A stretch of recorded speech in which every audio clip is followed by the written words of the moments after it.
صباح الفل يا حلوين. النهارده السوق ورحنا جبنا حاجات للمحشي. واللي اقول انت متزهقش من المحشي؟ ايه صراحه احلى من الرز والطبيخ يعني.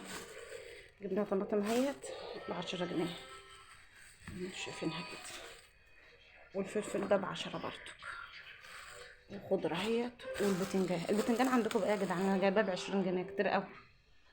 جايبه الكيلو ب20 جنيه. وكرنبايه حلوه برضو، الكرنبايه ب25 جنيه. عندكم الاسعار زي كده ولا هنا اللي غاليه ولا ايه الدنيا؟ يلا، ربنا يا رب يرحمنا برحمته.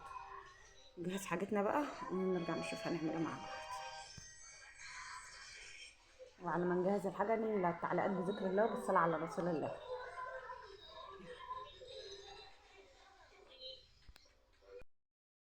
حبيبي يلا بقى عشان ايه نسوي البطايه دلوقتي. بسم الله بسم الله. بصلايه وطماطم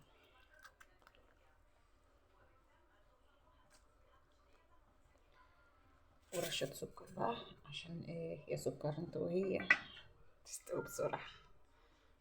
تغلي نهدلها النار، بس ايه بس ما تغلي عشان ما تفرش، نهدلها النار وتستوي براحتها. فضل البتنجان اهوت، نصفيه من الميه ونطلع بقى عشان نحشيه.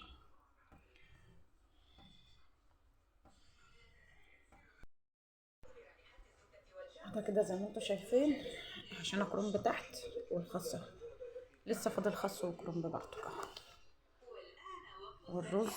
وده البتنجان هنشيله، نحشي البتنجان بقى الاول، وبعد كده ايه نرجع نشوف لو بقى رز تاني نكمل الكرنب، ما بقاش نبقى نعمل خطه تانية نكمل بقى، يبقى الباقي لبكره. بس حالا هنشيل بقى المحشي ده ونحشي الكرنب بتاع البتنجان والفلفل الاول.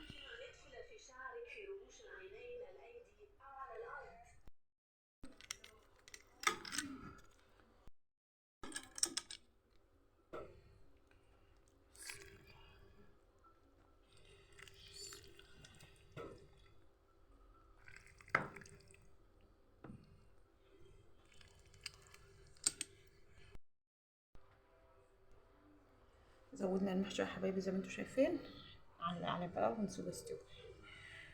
والبطه لسه بتستوي، والبتنجان اهوت هنزوده برضو دلوقتي، بس على ما نشيل الحله بالبطه نحط البتنجان مكانه.